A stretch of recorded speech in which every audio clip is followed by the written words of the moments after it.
สบายดีพี่น้องเขาต้อนรับกระสือซ่องทิพย์จ้าหน่อได้พี่น้อง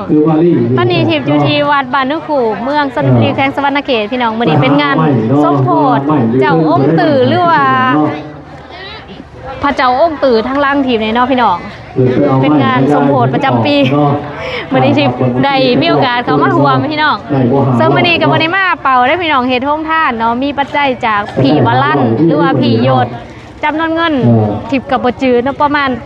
950หรือว่า980 บาทนี่แหละพี่น้องแล้วทิพย์ก็มาเติมกันกับงบของทิพย์เนาะแล้วก็ได้จัดเหตุท่องทานในมื้อนี้พี่น้องสมโพธิฮ้อนนี่แหละพี่น้องสมโพธิเจ้าแสนตื่นอันนี้ก็คนที่ว่ามาร่วมในงานมื้อนี้เด้หลายอยู่ได้แล้วก็โฮงทานของเฮาอยู่บ่อนี้พี่น้อง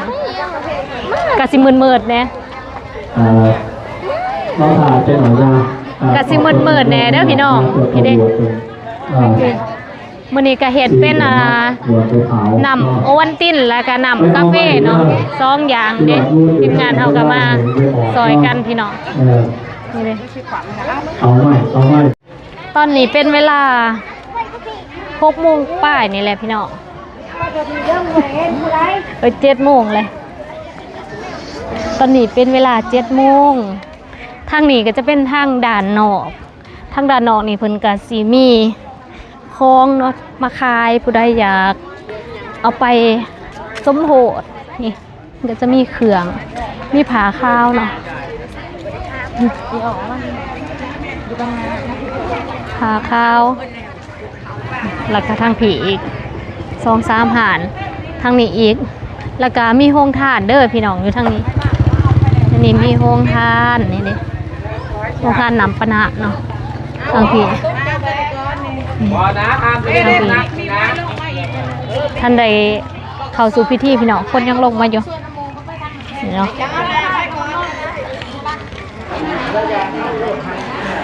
เที่ยวซอยก็ได้ยายไหวเนาะให้เขาแก่ห่อเอากันอะไรเนาะพี่มาลั่นนะถ้าได้เบิ่งดูเงินเราอยู่นะ980เบิ่งด้วยในไลน์150อาศัยผู้เดียวมันก็บ่ได้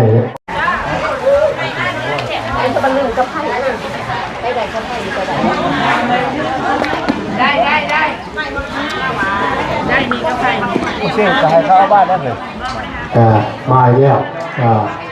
ยูทูบเบอร์เป็นมาแล้วเนาะซ่องแล้วเนี่ยยูทูบเบอร์เป็นเนาะเรื่องนางทิพย์เซเนลเนาะอะไรและเฟสสาว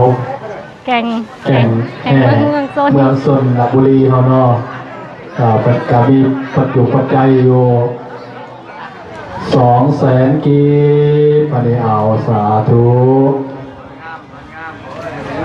เปิดเป็นมีอย่างไรวัดเลยเนาะอันนี้การลงทานน้ำปลาดักเนาะก็อันโอวัลตินกาแฟโอวัลตินเนาะกาแฟมดขานี่ก็2,000 บาท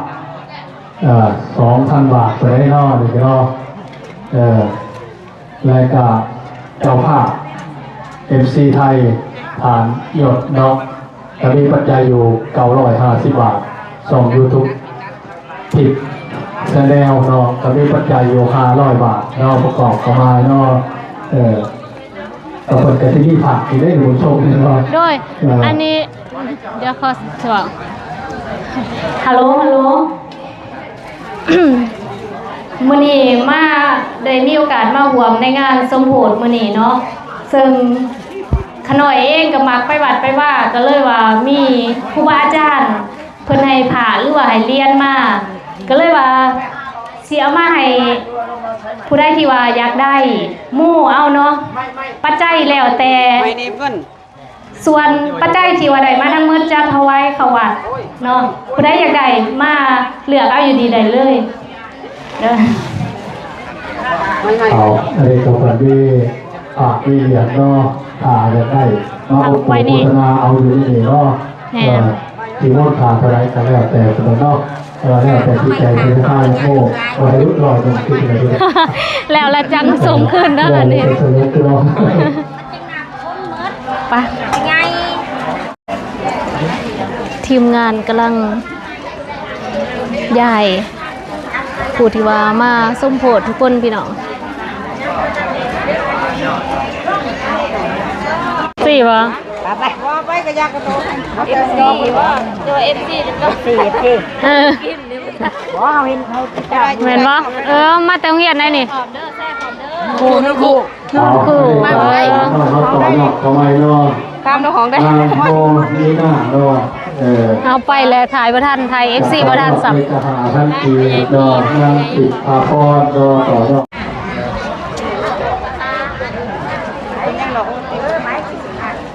FC ได้นี่FC บ่เจ้าหน่อยสิเอาเรียนมาย่ายเด้อผู้ใดอยากโม่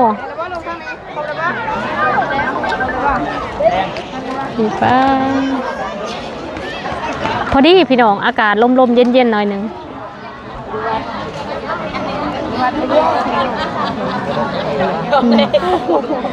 จักสิเลือจักคนเนาะมือแรกนี่ท่าเบิ้งเอฟซีบ่เธอเอาอันนี้ก็ต่อยอดไปเนาะสมบูรณ์เนาะเวลาเลยเอาเรียนมาไปนะตาลูกหลานเนาะผู้ใดได้ยินอยู่ทางไหนก็ถามว่าเก็บได้สามารถเสนอทางนี้เด้อทั้งเมื่อเป็นทวายวัดเด้อพี่น้องดอกคุณแทนกุ้นดอกเพื่อจะชี้หัวใจให้ฟ้อนดอกเนาะถ้าว่าเห็นแล้วจะเอามาเสนอทางนี้เนาะอย่าเอาไปได้เด้ออีกวัน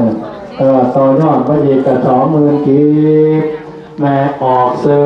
ต่อยอดก็อีกกับที่จะได้20,000 กีบน้อยเนาะ20,000 กีบเปิดไป20เนาะแล้วก็แม่ออกแต้มเนาะต่อยอดก็อีกกับ20,000 กีบเอาตาตัวดีๆเนี่ยเด้อขอให้หอกไปถึงนอกจากของนายจะเป็นเจ้าฐานอะไรเนาะเป็นมหาจักรขันเอาเนาะเกินผ่าบ่บูชาพระอะไรหลายเติมเพื่อนนอกคนโอ้โหโมทนาเขามาในนอกสางวัดสางว่าสางถนนหนทางFC พนอยยุดโอเฟอร์นอกของลาเซเนลนอกของนชนหนองบุรีของเขากระไดแก้วลูกแก้วหลานหน่อยนอกที่หาเพื่อนหาเหลือหาแห้งออกเหลือออกแห้งนอกสอบหารายได้หรือว่าเอาสางสาเนาะบ้านเมืองเขากับเป็นหัวเป็นลูกในบ้านเป็นหวานในสวนเนี่ยเนาะบ้านทำใจให้บ้านใจดื้อก็สมัยการใส่ลูกใส่หลานเนี่ยเนาะมีมุ่นเลยนะเด้อโอ้ยรอทางแต่6 โมงแรงคนละจ้นหอดแต่คนขอนได้ยาวเลยสั่งแต่ไหนก็มีมุ่นเนาะต้นเขาว่าเฮ้ยแหละเนาะ10ตัวนี้รอทางแต่หญ้าเลยเนาะคนอยู่ตะแล้วคนได้คนว่ามาตื่มให้เรา10ด้วยนะเมื่อข่าวออกต้นยาเปี้ยวเนาะมาตื่มให้เราวันที่ได้พักนันทกรว่าแหล่ให้พังผัดเลยเป็นยาติดตุลาเนาะให้มันหอดหัว10หลานคนจะใส่ลูกซีเนาะเป็นก็เลยกลับก่อนวันนี้เนาะเป็นอะไรก่อนเป็นอะไรกันอันนี้9,000เลยนะ9,000เอาไป10 มากก็ได้แล้วก็เอาตัวนี้ไปไป10เลยจะไป10มาแล้วไป1,000เดี๋ยวต่อยอดคนนี้เป็น10ถูกมันคนยืนเด้อลำรวยไปขู่เอาตัวนี้ขอเป็นปีพศ71คนละจังหวัดเนาะเป็นอะไรก็เอาแล้วมันสิลงกันเนาะ300,000กับอันเท่าไหร่นี่2 3 4 5มาไกลได้ค่ะแม่นวะ2 3 4 5 6 360,000กับ50 บาทอันนี้ก็คน300,000ได้ก่อน300,000กับ60,000 50 บาท360,000กับ50 บาทเอาเอ้เจ้าถวายได้จากการบูชาพระของคนนอกของลาวเซเนลนอกน้ำทิพย์นอกเซเนลนอกมีปัจจัยอยู่360,000กับ50 บาทนอกเพื่อกระไดมอกเอามาสามสาวราลางอยู่ในแห่งนี้นอกเจอขอพวกเจ้าดีๆมีแห้งความเจ็บปวดได้ความไข่พวกนี้แล้วจากโรคไข้แต่เจ็บแค่วิอายุทุกข์กาพลามันยืนมาเยือนเจริญในนาทีการงานเด้อลูกหลานเขาสาธุ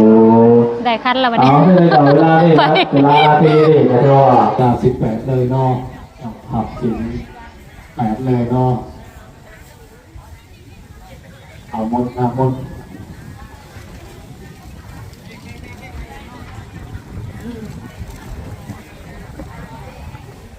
อยู่กับเน็ตโน้ตบนเอาปากันขาดเด้อทั้งหลังเด้อเอาโจพิธีตาลับจิตก่อน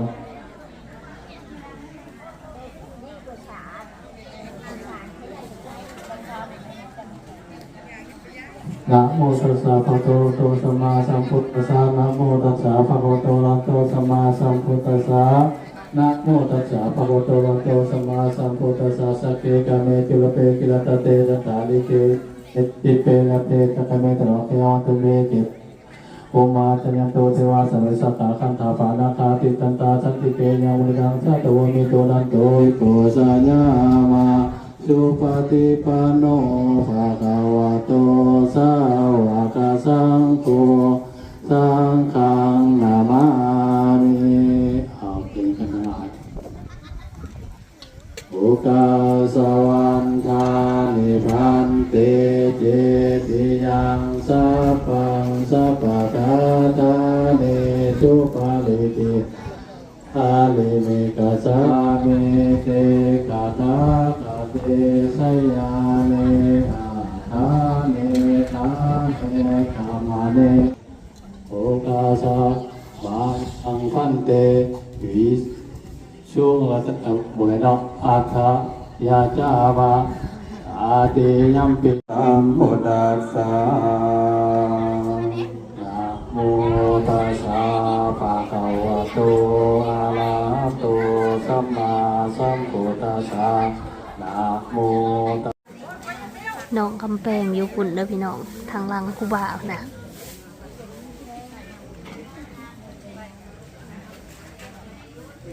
ใจผู้ที่ปีเนาะเที่ยงเรียนที่ปีจะจำมัธยใจอยู่คนไหนอันก็ยังเป็นอันยักษ์ข้อนอันดันขนอยจูเทียนในคนนี้คนยังหาเทียนอันจูใช่ครับเนาะนะโมตัสสะภะคะวะโตอะระหะโตสัมมาสัมพุทธัสสะนะโมตัสสะภะคะวะโตอะระหะโต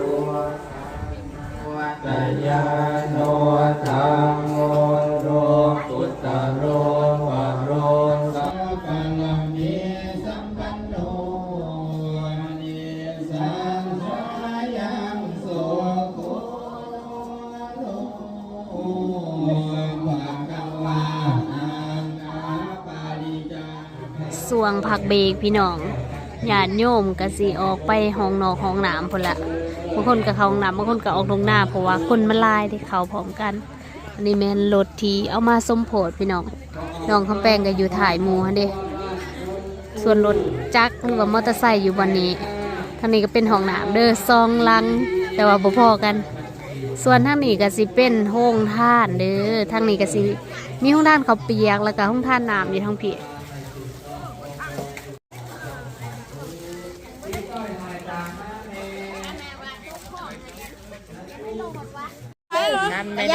ห้องคิดว่าห้องท่านตอนนี้บ่แม่นเนาะห้องท่านมื้อเช้าต้มไว้มื้ออื่นแสดงว่าอยู่มื้อคืนคือกันเนาะทางพี่ก็สั้นไม่ได้เจ็บแค่ว่าเลยนะครูบาเพิ่นว่าสมัยก่อนนี่นะแถวบ้านเพิ่นเวลาสมโพธิผ่านนี่จนบ่มีหบอนสิจอดรถแต่ว่าเดี๋ยวนี้หั่นนะบ่ค่อยเห็นเด็กน้อยหรือว่าบ่ค่อยเห็นวัยรุ่นลงมาสมโพธิเพราะเท่าใดต่างกันหลายกับแต่ก่อนว่าซั่นตอนนี้ช่วงพักเบรกอยู่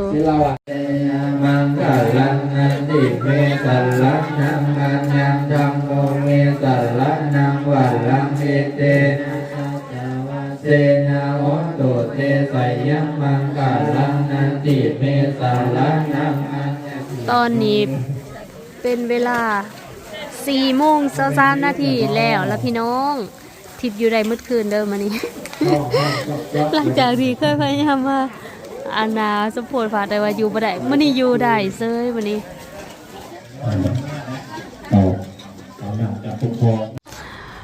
ป้าพี่น้องเอ้ยอยู่ได้มืดคืนเซ้ยคิดว่าสิอยู่บ่ฮอดพยายามอยู่ให้ฮอด กินซ่าจิบซ่าทีละน้อยทีละน้อยแต่ว่าบ่ได้กินกาแฟได้กินแต่ซ่าโออิสิอยู่มืดคืนเซ้ยอานากาขอขอบคุณพี่วรานเนาะเฮ็ดโรงทานนำเฮ็ดโรงทานน่ะปะนะตาวิว่าสิจิลูกศิลพี่น้องแต่ว่ามันคือสิยากสวงกลางคืนหั่นนะเพราะว่ามันต้องได้แจกก่อนเข้างานเด้แต่ว่าคันแจกน่ะได้ตลอดแต่ว่าเฮาก็แจกแต่หัวค่ำแล้วก็แล้วเลยหั่นแหละพี่น้องประมาณนี้เนาะได้ไปเฮ็ดได้ไปสมโพธิแล้วก็ถือว่าสบายใจขึ้นเนาะสำหรับรถนี่นะพี่น้องมือก่อนนี่ทิพย์ก็ก็โอนเงินจ่ายค่าหญ้าแบบว่าหมอเขาก็จะเอาสิมาล้างบาทอยู่บ้านเขานะแล้วก็ได้จ่ายค่าหญ้าเขา 2,000 บาทแต่ว่าตอนนี้ค่ะปู่เขาบ่ได้อยู่ในบ้านขอได้ปู่อยู่สวรรค์พุ่นน่ะปู่ที่ไปก่อรถแล้วค่ะไปอยู่น้ำลูกเพิ่นทันได้มาเทื่อพี่น้องได้ยินว่าอันบ้านหันมันเป็นน้องติดเสือนะยังบ่ฮู้ว่าเป็นจังได๋เพราะว่าเราบ่ได้อยู่บ้านนี่เราอยู่ในเมืองพุ่นน่ะพี่น้อง